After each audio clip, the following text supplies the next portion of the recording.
இந்திய துணைக்கண்டத்தின் தொடக்கமான வள்ளுவ முனை இருக்கக்கூடிய குமரி முனைக்கு நான் வந்திருக்கிறேன். கன்னியாகுமரி மாவட்டத்தை பொறுத்த வரைக்கும்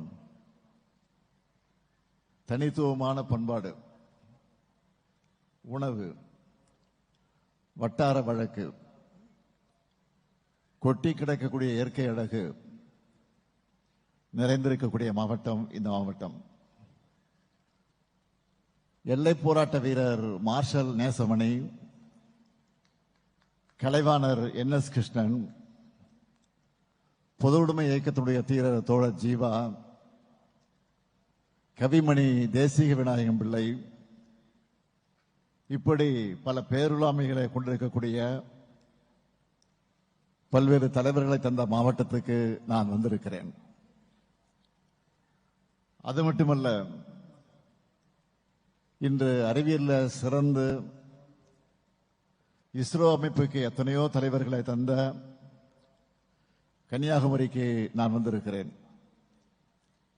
இப்படி பல்வேறு பெருமைகளை கொண்டிருக்கக்கூடிய மாவட்டத்தில்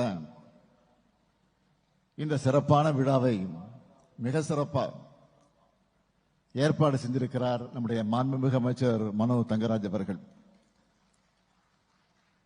பால்வளத்துறையை சிறப்பாக கவனித்துக் கொள்ளக்கூடிய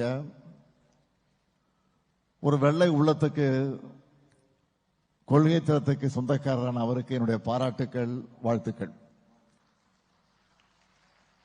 அதே போல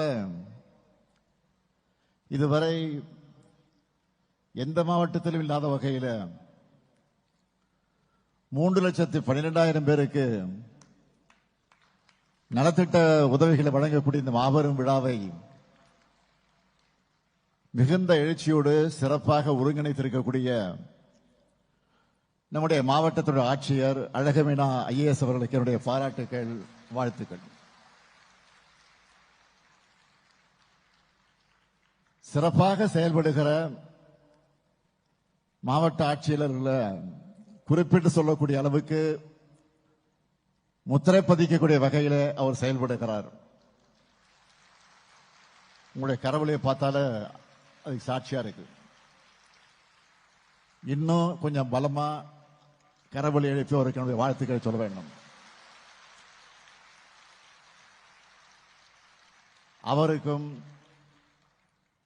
அவருக்கு துணை நிற்கக்கூடிய மாவட்ட அலுவலர்களுக்கும்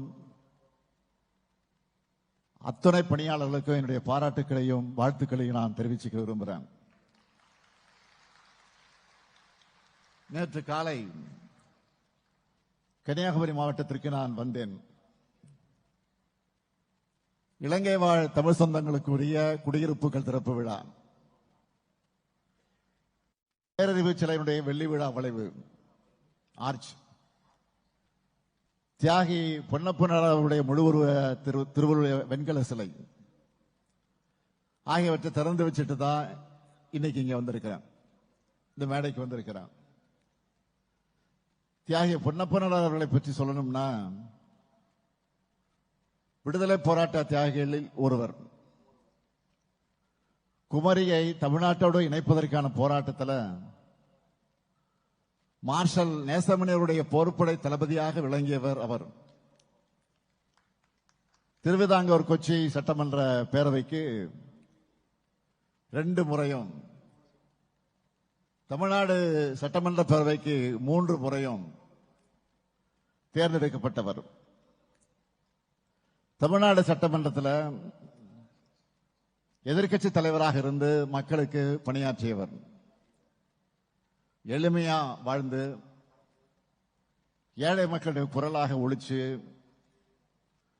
குமரி கோமேதகம்னு மக்களால் போற்றப்பட்டவர். அத்தகைய சிறப்புக்குரிய தியாகி பொன்னப்பனார் அவருடைய 100ஆண்டு நிறைவு விழாவை ஒட்டி நாகர்கோயில் மாநகராட்சி பூங்காவில் 50 லட்சம் ரூபாய் செலவில் அமைக்கப்பட்டிருக்கக்கூடிய முழு உருவ சிலை, வெண்கல சிலை, அதை திறந்து வச்சதில் நான் மிகுந்த பெருமைப்படுகிறேன். அதேபோல்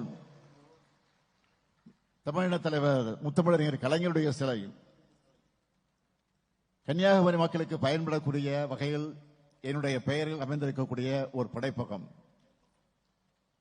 இதனையும் நேற்று நாகர்கோவில் மாநகராட்சி முதல் மேயர் நம்முடைய சகோதரர் மகேஷோடைய சிறப்பான ஏற்பாட்டில் அதை நான் திறந்து வச்சிருக்கிறேன். உங்களுக்கெல்லாம் நினைவிருக்கும் என்று நான் கருதுகிறேன். 2025 நியூ இயர் பிறப்பதற்கு முன்னால நான் குமரிக்கு வந்தேன்.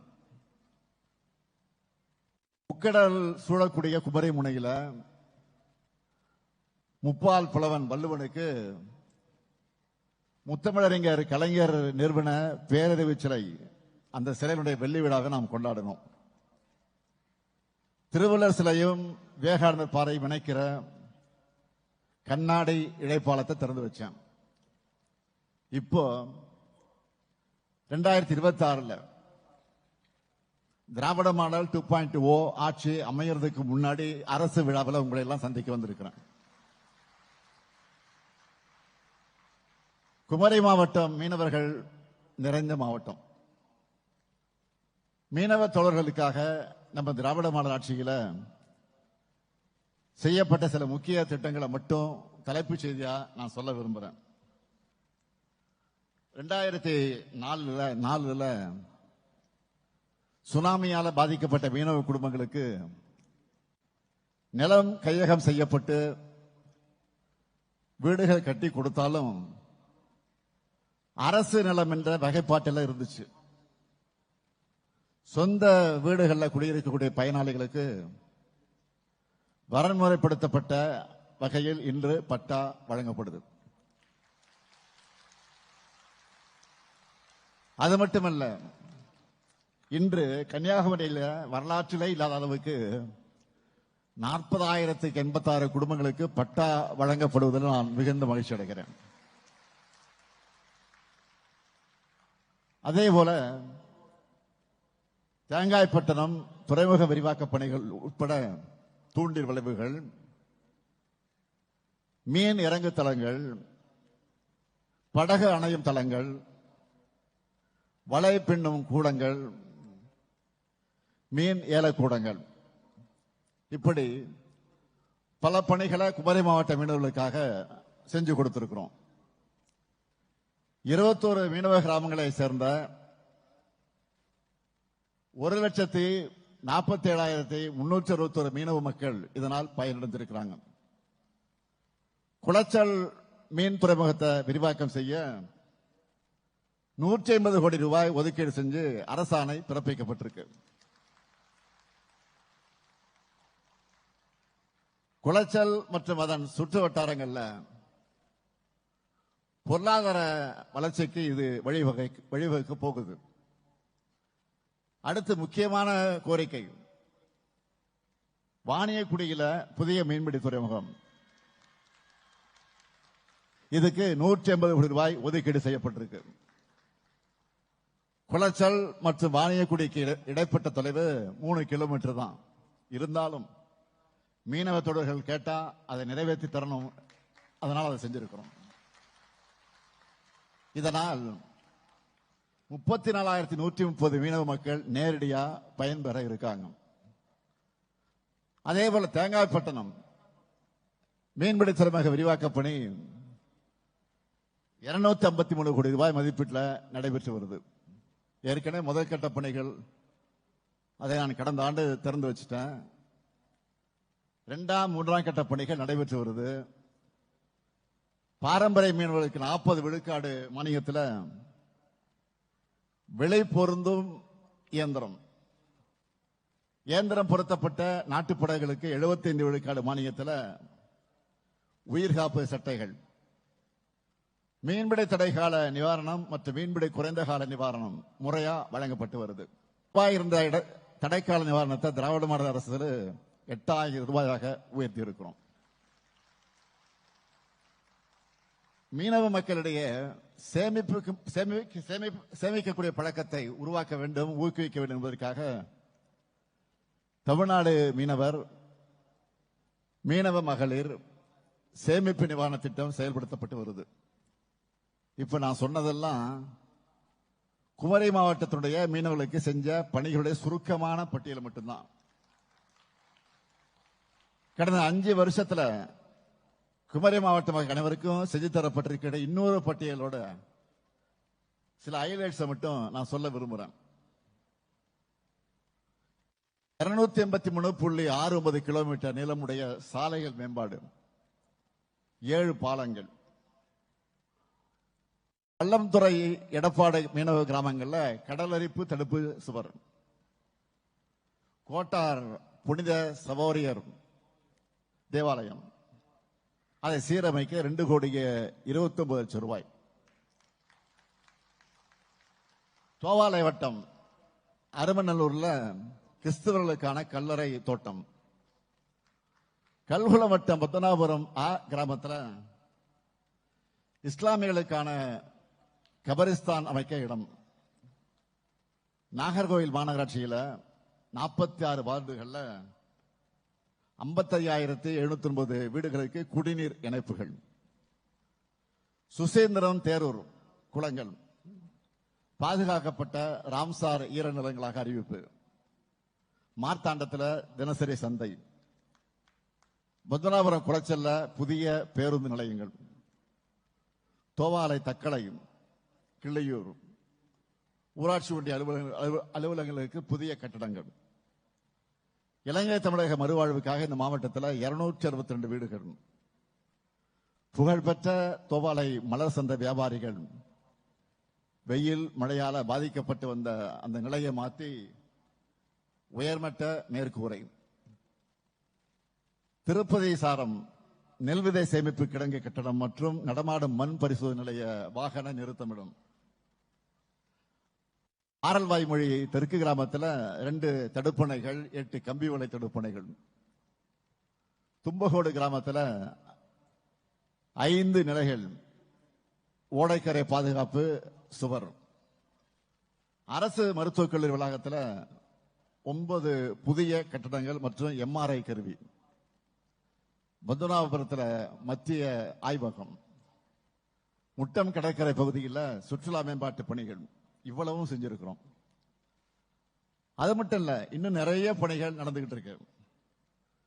குலசேகரம் அரசு மருத்துவமனையில் ஒருங்கிணைந்த விபத்து மற்றும் அவசர சிகிச்சை பிரிவு, கன்னியாகுமரி அரசு மருத்துவமனைக்கு கூடுதல் மருத்துவமனை கட்டடம், பூதப்பாண்டி அரசு மருத்துவமனையில் தாய் சேய் நல மேம்பாட்டுக்கு புதிய மருத்துவமனை கட்டடம். அது மட்டும் இல்ல, குமரி மாவட்டத்தில் சுற்றுலாத்துறையை மேலும் வளர்த்தெடுக்க நிறைய செஞ்சுட்டு இருக்கிறோம்.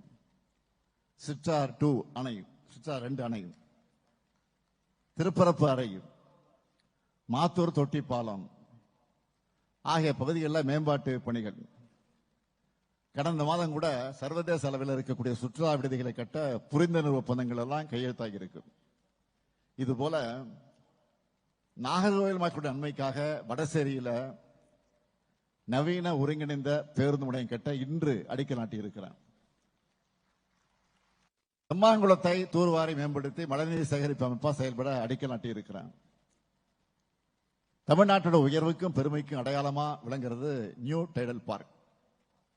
கன்னியாகுமரி இளைஞர்களுக்கு வேலை வாய்ப்பு வழங்கக்கூடிய வகைகளை அகசீஸ்வர் வட்டத்தில் 30 கோடி ரூபாய் மதிப்பீட்டில் இன்று புதிய நியூ டைடல் பார்க் அடிக்கல் நாட்டி இருக்கிறார். இப்படி குமரியில் இருக்கக்கூடிய எல்லா பகுதிகளுக்கும் வளர்ச்சி திட்டங்களை கொண்டு வந்து சேர்த்திருக்கிறோம்.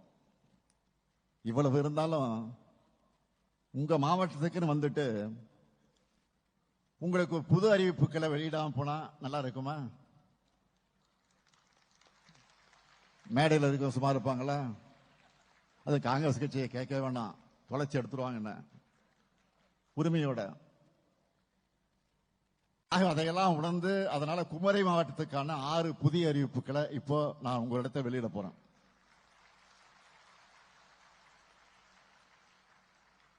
முதல் அறிவிப்பு, சுற்றுலா பயணிகள் அதிக அளவு வருகை தரக்கூடிய கன்னியாகுமரி நகராட்சியின் குடிநீர் தேவைகளை நிறைவு செய்ய பழையாற்றிலிருந்து கூடுதல் நீர் வழங்க 28 கோடியே 20 லட்சம் ரூபாய் மதிப்பீட்டில் புதிய திட்டம் செயல்படுத்தப்படும். மேலும் முக்கடலும் சங்கமிக்கக்கூடிய இந்த பகுதியில் 25 கோடி ரூபாய் மதிப்பீட்டில் புதிய கழிவுநீர் சுத்திகரிப்பு நிலையம் ஒன்று அமைக்கப்படும்.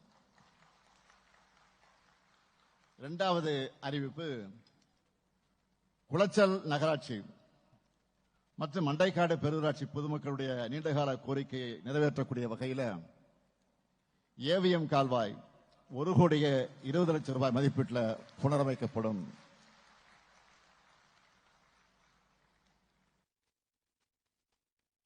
மூன்றாவது அறிவிப்பு, களியக்காவிளை கன்னியாகுமரி சாலையில் அதிகமாக போக்குவரத்து நெரிசல் உள்ள பகுதிகளில் 9 கோடி ரூபாய் செலவில் சாலைகள் அகலப்படுத்தப்படும், மேம்படுத்தப்படும். நான்காவது அறிவிப்பு, கல்குளம் வட்டம் முளகமூட்டில் உள்ள பழம்பெரும் தூய மரியன்னை பசிலிக்கா தேவாலயம் 2 கோடி ரூபாய் செலவில் அதன் பழமை மாறாம புனரமைக்கப்படும்.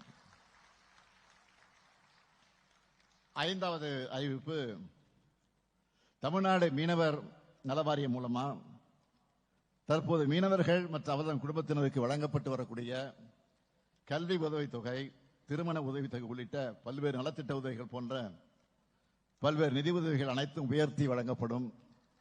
இதற்கான விரிவான அரசாணையும் விரைவில் வெளியிடுவோம். ஆறாவது அறிவிப்பு, கடல்ல மீன்பிடிக்க போகும்போது காணாமல் போகும் நேர்வுல காப்பீடு உள்ளிட்ட நிவாரணங்கள் கிடைக்கக்கூடிய நாள் வரைக்கும் அந்த மீனவ குடும்ப வாரிசுதாரருக்கு மாதம் 2,000 ரூபாய் உதவித்தொகையா மீனவர் நல வாரியம் மூலம் வழங்கப்படும்.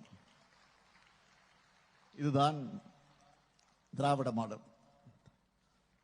தமிழ்நாட்டு மக்களுக்கு தேவையான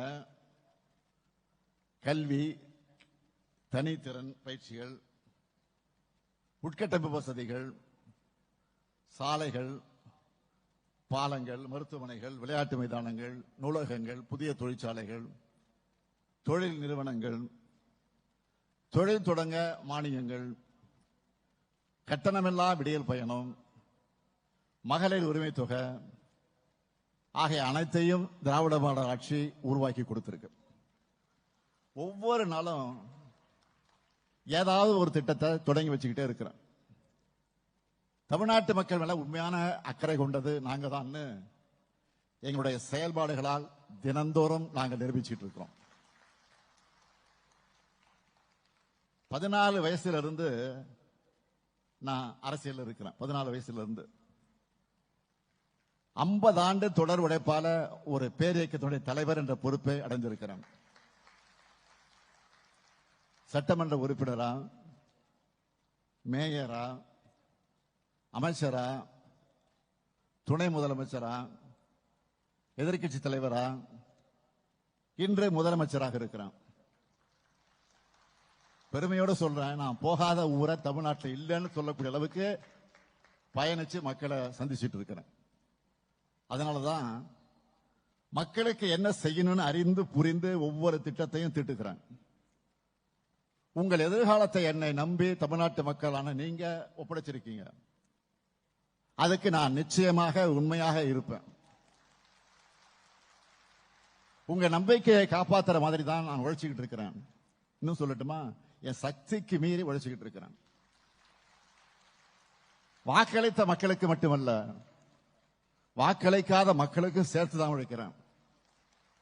ஆனா சில தேர்தல் நேரத்தில் மட்டும் உங்களை வந்து வட்டம் அடிப்பாங்க. தேர்தல் நேரத்தில் மட்டும் வருவாங்க. தேர்தல் சீசன் காரணத்தினால மாண்புமிகு பிரதமர் மோடி அவர்களும் இனி அடிக்கடி தமிழ்நாட்டு பக்கம் வரப்போறார். ஏற்கனவே வர ஆரம்பிச்சுட்டாரு, இன்னும் வரப்போர். அதை நினைச்சு அவருடைய கூட்டணியிலே பயப்படுறாங்க. ஏன் தெரியுமா?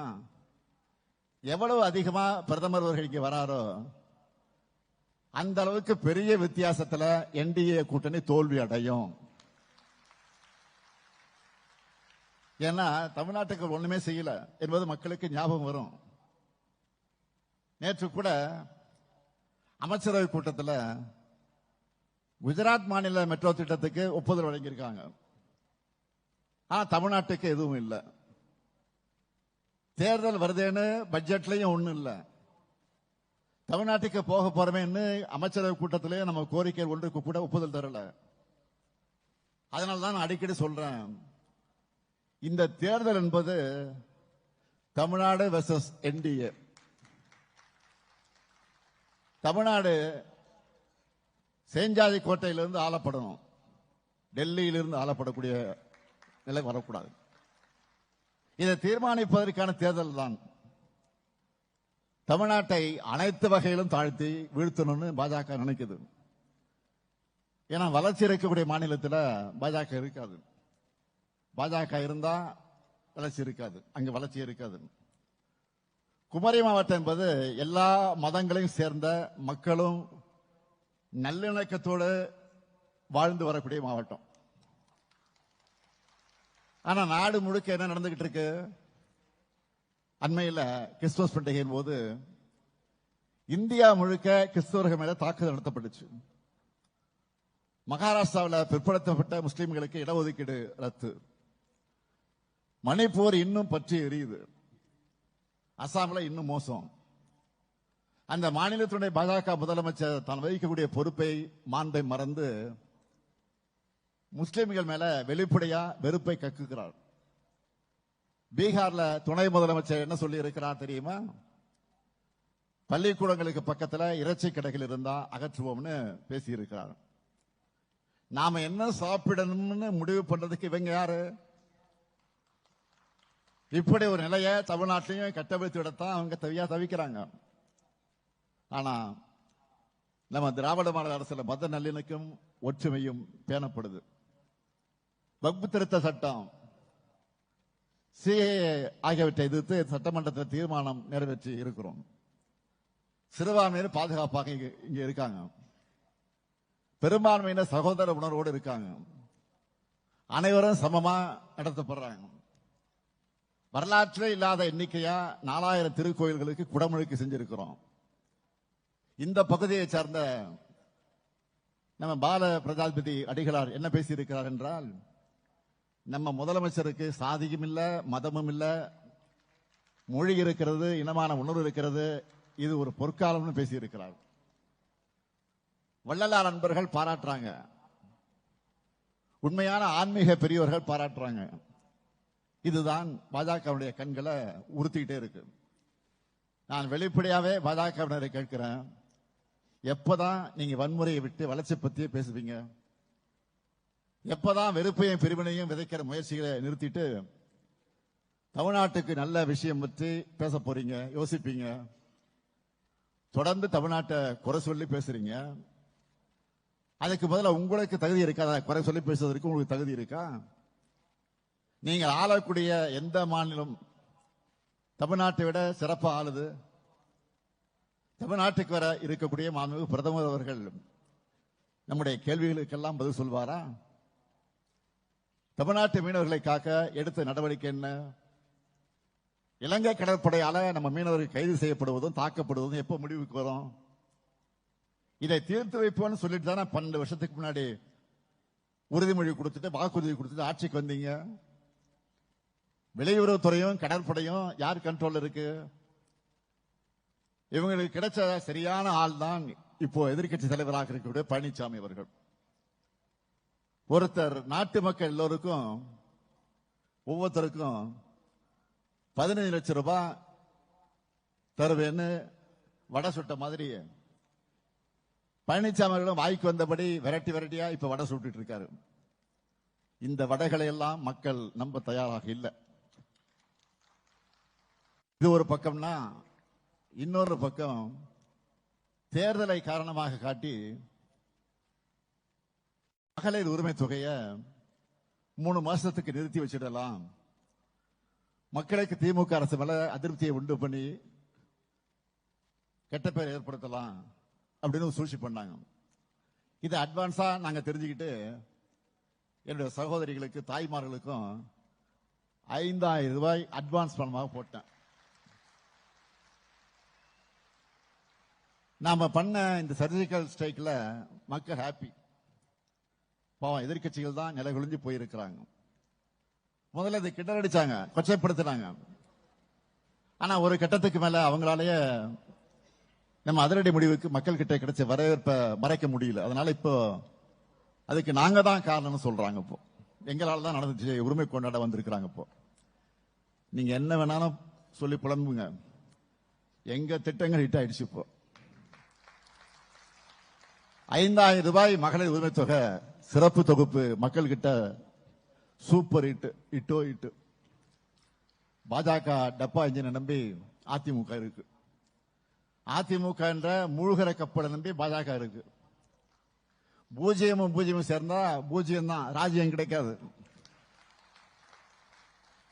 நம்ம திராவிட மாடல் சூப்பர் ஃபாஸ்ட் இன்ஜின் 11.19% இரட்டை இலக்க வளர்ச்சியோட யாரும் எட்டி பிடிக்க முடியாத அளவுக்கு அதிவேகமா முன்னாடி போயிட்டு இருக்கு. திராவிட மாடல் 2.0 ஆட்சி தான் மீண்டும் அமையும். இப்போ நாங்க செஞ்சிருக்கக்கூடிய சாதனையில எங்களுடைய செகண்ட் இன்னிங்ஸ நாங்கள் விஞ்சுவோம். தமிழ்நாட்டினுடைய இந்த வளர்ச்சி பயணத்தில் ஒருவரையும் பின்தங்க விட மாட்டோம். நாட்டுக்கே வழிகாட்டும் நம்முடைய மக்கள் நல திட்டங்கள் தொடர, தமிழ்நாடு வளர்ச்சி பாதைகளை தொடர்ந்து நடைபோட, வெல்வோம் ஒன்றாக, தமிழ்நாடு வெல்லட்டும். நன்றி, வணக்கம்.